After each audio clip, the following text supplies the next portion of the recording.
नमस्कार दोस्तों, क्या आपने कभी सुना है किसी ऐसे ढाबे के बारे में जहां रात ढलते ही वही ढाबा मौत का ढाबा बन जाती है। चार बुजुर्गों ने जब उस ढाबे की सच्चाई जानने की कोशिश की तो उनके साथ जो हुआ यह सुनकर आपके रोंगटे खड़े हो जाएंगे। दोस्तों, आखिर उन लोगों के साथ उस ढाबे में क्या हुआ? तो आइए दोस्तों, ये कहानी अब उन्हीं की जुबानी सुनते हैं। रात का समय था, चारों तरफ ऐसा सन्नाटा पसरा था जैसे किसी ने पूरे गांव की सांस रोक दी हो। उस सुनसान रास्ते पर गांव से करीब 2 किलोमीटर दूर एक पुराना ढाबा था, लाल साई ढाबा। लेकिन यह कोई साधारण ढाबा नहीं था। गांव के लोग दिन में तो वहां रुक जाते, लेकिन रात के समय कोई भी उस ढाबे के आसपास जाने की हिम्मत नहीं करता, क्योंकि रात ढलते ही वहां से अजीब अजीब आवाजें आती थीं। कभी औरतों के रोने की, कभी बच्चों के चीखने की, तो कभी कोई भारी भरकम आदमी की खतरनाक हंसी। दोस्तों, कहानी शुरू करने से पहले आप लोगों से छोटी सी गुजारिश है। अगर आप हमारे चैनल पे नए हैं तो हमारे चैनल को सब्सक्राइब जरूर कर लीजिए, क्योंकि दोस्तों आपका एक लाइक और एक सब्सक्राइब की सपोर्ट से हमारा मनोबल बढ़ता है। तो ज्यादा समय ना लेते हुए कहानी शुरू करते हैं। गांव के चार बुजुर्ग गंगाराम, हरिराम, भोला और लक्ष्मी चाचा, ये चारों हर रात ढाबे पर जुटते। उस रात भी चारों ढाबे पर जमा थे। ढाबे में सिर्फ एक पुराना लालटेन जल रहा था, जिसकी लौ बार बार हिल रही थी। दीवारों पर उसकी परछाइयां कभी लंबी कभी छोटी होकर ऐसे नाच रही थीं जैसे कोई अदृश्य ताकत खेल रही हो। ढाबे वाला बूढ़ा रामू खटिया पर सो रहा था और उसके पास बैठा कुत्ता कालू बार बार खड़ा होकर हवा में सूंघता और गुर्राने लगता। गंगाराम काका बोले, अरे सुनो, तुम लोगों ने कभी सोचा है ये ढाबा हमेशा रात को ही डरावना क्यों लगता है? हरिराम कांपते स्वर में बोले, काका ऐसी बातें मत छेड़ो। गांव में सब कहते हैं इस ढाबे के पीछे वाले खंडहर में कोई औरत मारी गई थी, उसकी आत्मा आज भी भटकती है। भोला बाबा बोले, आत्मा वात्मा कुछ नहीं होता, ये सब मन का भ्रम है। देखना, एक पैग मारो तो सब डर भाग जाएगा। लक्ष्मी चाचा ने आंखें फैलाते हुए धीरे से कहा, नहीं रे भोला, मैंने खुद कई बार अजीब चीजें देखी हैं। कई बार जब रात को यहाँ बैठा हूँ तो लगा जैसे कोई हमारे पीछे खड़ा है, लेकिन पलट कर देखने पर कोई नहीं। इतना सुनते ही ढाबे का कुत्ता कालू जोर से भौंकने लगा। उसकी आंखें अंधेरे की तरफ टिकी थीं। चारों बुजुर्ग चौंक कर बाहर देखने लगे। वहां सड़क पर घना कोहरा था, लेकिन कोहरे के बीच कुछ कुछ परछाइयां हिलती नजर आ रही थीं। अचानक लालटेन की लौ तेजी से कांपने लगी, मानो किसी ने उसे जोर से हिलाया हो। बूढ़ा रामू नींद से जाग गया और बोला, अरे बाप रे, फिर से शुरू हो गया। चारों बुजुर्गों ने एक साथ पूछा, क्या शुरू हो गया? रामू कांपते स्वर में बोला, मत पूछो। रात के 12 बजे के बाद इस ढाबे पर वो औरत आती है जिसने मेरे बाप दादा के जमाने में यही मौत पाई थी। उसकी चीखें आज भी गूंजती हैं। बात पूरी भी नहीं हुई थी कि अचानक ढाबे के पीछे से किसी औरत की चीख गूंजी। चारों के रोंगटे खड़े हो गए। भोला बाबा की शराब की बोतल हाथ से छूटकर गिर पड़ी और कांच टूट गया। हरिराम ने घबराकर मंत्र बुदबुदाना शुरू कर दिया। गंगाराम काका और लक्ष्मी चाचा खड़े हो गए और टकटकी बांधे अंधेरे में देखने लगे। चीख धीरे धीरे सिसकियों में बदल गई, जैसे कोई औरत जोर जोर से रो रही हो। ये तो ढाबे के पीछे वाले खंडहर से आ रही है, गंगाराम काका ने फुसफुसाते हुए कहा। लक्ष्मी चाचा ने कांपते हुए लालटेन उठाई। चलो जाकर देखते हैं। हरिराम ने तुरंत हाथ पकड़ लिया। पागल हो गए हो क्या? वहां गए तो लौट नहीं पाओगे। भोला बाबा ने हिम्मत दिखाने की कोशिश की, लेकिन उनकी आवाज कांप रही थी। नहीं, ये सब दारू का खेल है। मुझे तो लग रहा है कान बज रहे हैं। तभी अचानक ढाबे के पीछे से किसी के पैरों की आवाज आई, लेकिन आवाज अजीब थी, जैसे पैर उल्टे चल रहे हों। चारों बुजुर्गों की सांसें रुक गईं। कुत्ता कालू जोर जोर से भौंकने लगा। उसकी नजरें सीधे ढाबे के पीछे थीं।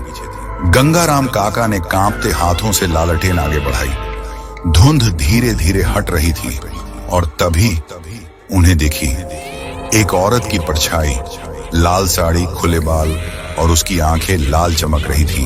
वह धीरे धीरे उनकी तरफ बढ़ रही थी। चारों बुजुर्ग डर के मारे वहीं जड़ हो गए। औरत ने सिर उठाया। उसकी आंखें खून जैसी लाल थीं। ढाबे के बाहर की हवा में अजीब सन्नाटा था। लालटेन की हल्की रोशनी कांप रही थी। चारों बुजुर्ग वहीं खड़े थे। औरत की लाल आंखें जैसे उनकी आत्मा चीर रही हो। अचानक वो परछाई धुंध में घुल गई, मानो कभी थी ही नहीं। कुत्ता कालू जोर जोर से गुर्राता रहा। उसके दांत बाहर निकले हुए थे। ढाबे वाला रामू बूढ़ा हांफते हुए बोला, मैंने कहा था ना, ये जगह अभिशप्त है, लेकिन तुम लोग मानते ही नहीं। चारों बुजुर्ग चुप थे। उनकी आंखें फटी रह गई थीं। सुबह जब गांव में सूरज की किरणें आईं, तो गांव का चौराहा उस रात की बातें करने वालों से भरा था। लोग कह रहे थे, सुना है ढाबे पर फिर वो औरत आई थी। गंगाराम काका, हरिराम, भोला और लक्ष्मी सबने देखा है। चारों बुजुर्ग अब गांव के चर्चा का हिस्सा बन गए थे, लेकिन उनमें एक बेचैनी थी। गंगाराम काका सबसे ज्यादा परेशान थे। उन्होंने तीनों साथियों से कहा, हमने जो देखा वो हमारी आंखों का धोखा नहीं था। वहां कुछ है और हमें जानना होगा। हरिराम ने तुरंत कहा, नाना काका, मैं नहीं जाऊंगा। भगवान के लिए मुझे मत घसीटो उस खंडहर में। रात की वो आंखें मैं भूल ही नहीं पा रहा। भोला बाबा हंसने की कोशिश करते हुए बोले, अरे हो सकता है कोई औरत ही रही हो। भूत प्रेत कहां से आ गया? चलो आज रात फिर देखते हैं। लक्ष्मी चाचा, जिनकी जिज्ञासा सबसे ज्यादा थी, धीरे से बोले, अगर सच जानना है तो हमें उस खंडहर में जाना ही होगा, वरना ये डर कभी पीछा नहीं छोड़ेगा। उस रात चारों फिर ढाबे पर जुटे, लेकिन इस बार माहौल और भी डरावना था। आसमान में बादल छाए हुए थे। हवा ठंडी और भारी थी। कुत्ता कालू लगातार खंडहर की तरफ देख रहा था। गंगाराम काका ने लालटेन उठाई और बोले, आज हम जाएंगे ढाबे के पीछे उस खंडहर में। हरिराम ने हाथ जोड़ दिए, भगवान का नाम लो काका, वहां मत चलो। सुना है जो भी गया जिंदा नहीं लौटा। लेकिन बाकी तीनों ने ठान लिया था और आखिरकार हरिराम भी मजबूरी में साथ हो गया। चारों ने लालटेन हाथ में ली और खंडहर की तरफ कदम बढ़ाए। खंडहर बिल्कुल एक टूटी हवेली जैसा था। दीवारों पर खाई जमी हुई थी। जगह जगह दरारें थीं। खिड़कियों से अंधेरा टपक रहा था। दरवाजा आधा टूटा हुआ और चरमराता था। जैसे ही उन्होंने अंदर कदम रखा, एक सड़ी हुई बदबू नाक में घुस गई। अंदर का हाल और भयानक था। टूटी चारपाइयां, बिखरे बर्तन, दीवारों पर उखड़ा हुआ प्लास्टर और मकड़ी के जाले। हरिराम ने डरते हुए कहा, ये जगह तो किसी कब्र जैसी लग रही है। तभी लक्ष्मी चाचा अचानक चीख पड़े, ये देखो। चारों ने देखा, दीवार पर खून से बने हाथों के निशान थे, कुछ बड़े कुछ छोटे, जैसे औरत और बच्चों के। भोला बाबा के गले से आवाज तक नहीं निकली। अचानक खंडहर के अंदर से किसी औरत के रोने की आवाज आने लगी। आवाज इतनी करुण थी कि सुनकर रोंगटे खड़े हो जाएं। हरिराम ने तुरंत आंखें बंद कर लीं और मंत्र जपने लगे। गंगाराम काका ने लालटेन आगे बढ़ाई। रोशनी कांप रही थी और तभी सामने एक आकृति उभरी। वही औरत, लाल साड़ी में बाल बिखरे हुए और उसकी आंखें खून जैसी लाल। वो धीरे धीरे उनकी तरफ बढ़ रही थी। चारों बुजुर्ग वहीं जड़ हो गए। औरत की आवाज गूंजी, क्यों आए हो यहाँ? क्या तुम्हें जीना नहीं है? लक्ष्मी चाचा कांपते हुए बोले, तुम कौन हो? औरत की आंखें चमकी। उसने कहा, मैं वही हूं जिसे इसी ढाबे के पास जिंदा जलाया गया था। मेरे चीखों की गूंज आज भी इस खंडहर में कैद है। जो भी यहाँ आता है उसकी मौत तय है। गंगाराम काका ने हिम्मत जुटाई। लेकिन तुम्हें क्यों जलाया गया? किसने किया ये सब? औरत का चेहरा अचानक विकृत हो गया। उसने जोर से चीख मारी। दीवारें हिलने लगी, लालटेन बुझ गई और अंधेरा छा गया। अंधेरे में चारों बुजुर्गों को लगा कि किसी ने उनके गले पकड़ लिए हैं। हरिराम चिल्लाने की कोशिश कर रहे थे, लेकिन आवाज गले में ही अटक रही थी। भोला बाबा बेतहाशा भागने लगे, लेकिन दरवाजा अपने आप बंद हो गया। लक्ष्मी चाचा गिर पड़े और उन्हें लगा कोई उनके कान में फुसफुसा रहा है। तुम सब मरोगे। गंगाराम काका ने हिम्मत कर लालटेन दोबारा जलाने की कोशिश की। जैसे ही रोशनी फैली, सबने देखा कि चारों अलग अलग कोनों में थे और उनके चारों तरफ खून से बनी आकृतियां खड़ी थीं। औरत बीच में खड़ी थी, उसकी लाल आंखें चमक रही थीं। उसने जोर से कहा, ये जगह तुम्हारी नहीं है, ये मेरी है और मैं यहाँ किसी को जिंदा नहीं रहने दूंगी। चारों बुजुर्ग जैसे ही एक दूसरे की तरफ बढ़े, अचानक सब कुछ हिलने लगा। दीवारें कांप रही थीं, छत से मिट्टी और पत्थर गिरने लगे। औरत की चीख इतनी तेज थी कि कान फटने लगे। कुत्ता कालू दरवाजा तोड़कर अंदर घुसा और जोर से भौंका। उसकी भौंकते ही औरत पीछे हट गई और धुएं में बदलकर गायब हो गई। खंडहर में अचानक सन्नाटा छा गया। चारों बुजुर्ग हांफते हुए जमीन पर बैठ गए, लेकिन तभी उनकी नजर दरवाजे के बाहर गई। वहां दूर खड़ा था वही बूढ़ा रामू, ढाबे वाला, लेकिन उसका चेहरा इंसान का नहीं लग रहा था। उसकी आंखें भी खून जैसी लाल चमक रही थीं। खंडहर की दीवारों पर गूंजती औरत की चीख अभी भी बुजुर्गों के कानों में चुभ रही थी। कुत्ता कालू उनके सामने खड़ा था, दांत दिखाकर गुर्राता हुआ, और दरवाजे के बाहर खड़ा रामू, ढाबे वाला, जिसकी आंखें अब इंसानी नहीं बल्कि खून जैसी लाल चमक रही थीं। चारों बुजुर्ग एक दूसरे की तरफ देखने लगे।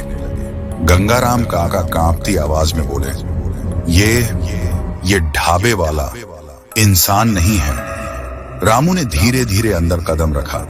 उसके पैरों की आहट भारी थी और हर कदम के साथ खंडहर की जमीन कांपती सी महसूस हो रही थी।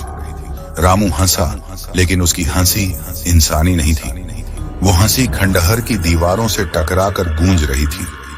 तुम लोगों को सच जानना ही था ना? रामू ने गहरी आवाज में कहा। तो सुनो, ये ढाबा सिर्फ एक ढाबा नहीं है, ये मेरी मौत और मेरे पापों की कहानी है। चारों बुजुर्ग अवाक होकर उसे देखते रहे। रामू ने आगे कहा, बरसों पहले जब मैं जवान था, मैंने यहाँ काम करने वाली एक औरत को धोखा दिया था। मैंने उसके साथ जबरदस्ती की और जब उसने विरोध किया तो गांव वालों के सामने उसे बदनाम कर दिया। गुस्से में लोगों ने उसे जिंदा जला दिया। तब से उसकी आत्मा यहाँ भटक रही है और मैं भी इस शाप से कभी मुक्त नहीं हो पाया। गंगाराम काका चीख पड़े, मतलब तुम खुद इंसान नहीं बल्कि उसी शाप का हिस्सा हो? रामू की आंखें और ज्यादा लाल हो गईं। हाँ, मैं जिंदा हूं और नहीं भी। हर रात मैं इस ढाबे पर आता हूं, इंसानों को फंसाने, और जो भी यहाँ आता है वो कभी लौटकर नहीं जाता। इतना कहते ही खंडहर की दीवारें कांपने लगी, छत से मिट्टी गिरने लगी, लालटेन बुझ गई और अंधेरा छा गया। अचानक चारों बुजुर्गों ने महसूस किया कोई अदृश्य ताकत उनके गले दबा रही है। हरिराम जोर जोर से मंत्र पढ़ने लगे। भोला बाबा हाथ पांव मारने लगे, लेकिन उनकी सांस रुक रही थी। लक्ष्मी चाचा रोने लगे, हे भगवान, हमें बचा लो। गंगाराम काका ने कांपते हुए कहा, रामू, अगर तुम में थोड़ी भी इंसानियत बची है तो हमें छोड़ दो। रामू की हंसी गूंजी, अब इंसानियत का वक्त निकल चुका है, अब सिर्फ खून बहेगा। लेकिन तभी वही लाल साड़ी वाली औरत सामने आ गई। उसकी आंखें जल रही थीं और उसका चेहरा गुस्से से भरा था। उसने रामू की तरफ इशारा किया, झूठा, गुनहगार, तू ही मेरा कातिल है। रामू डर कर पीछे हट गया। नहीं, तू मुझे नहीं मार सकती, मैं भी तेरी ही तरह इस शाप का हिस्सा हूँ। औरत चीखी, लेकिन फर्क है रामू, मैं निर्दोष थी, तू गुनहगार है और आज तेरी सजा पूरी होगी। इतना कहते ही औरत ने अपने दोनों हाथ उठाए। खंडहर की दीवारों पर आग की लपटें उभर आईं।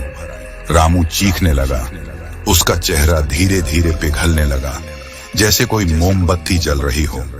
चारों बुजुर्ग जमीन पर गिर पड़े। उनकी सांसें लौट आईं। कुत्ता कालू जोर जोर से भौंक रहा था, जैसे औरत का साथ दे रहा हो। रामू जमीन पर गिरा। उसकी चीखें पूरे खंडहर में गूंजने लगीं। कुछ ही देर में उसका शरीर राख में बदल गया। औरत ने बुजुर्गों की तरफ देखा।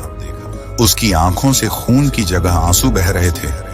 उसने धीरे से कहा, तुम लोग निर्दोष हो, जाओ, यहां से निकल जाओ और मेरी कहानी को याद रखना। चारों बुजुर्गों ने देखा, औरत धीरे धीरे धुंध में गायब हो रही है। जब वे बाहर निकले तो सामने का दृश्य देखकर उनके पैरों तले जमीन खिसक गई। जहां ढाबा था वहां अब सिर्फ राख पड़ी थी।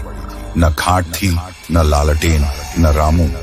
हरिराम कांपते हुए बोला, हे भगवान, तो इतने सालों से हम जिस ढाबे पर बैठते थे, वो ढाबा तो बरसों पहले ही जल चुका था। गंगाराम काका की आंखें फटी रह गईं। मतलब हम इतने सालों से भूतों के ढाबे पर बैठ रहे थे। लक्ष्मी चाचा की आंखों से आंसू बह निकले। ये जगह अभिशप्त है, हमें कभी लौट कर नहीं आना चाहिए। भोला बाबा ने शराब की बोतल फेंक दी और कहा, अब मैं जिंदगी भर दारू को हाथ नहीं लगाऊंगा। आज मौत को इतनी करीब से देखा है। चारों बुजुर्ग किसी तरह गांव लौट आए, लेकिन उनकी रातों की नींद उड़ चुकी थी। अगली सुबह गांव वालों को जब ये बात पता चली तो सब खंडहर देखने पहुंचे। सभी ने देखा, सचमुच वहां राख और जली हुई हड्डियां बिखरी हुई थी। गांव के बुजुर्गों ने बताया, ये वही जगह है जहां सालों पहले एक औरत को जिंदा जलाया गया था और ढाबे वाला रामू भी उसी आग में मारा गया था।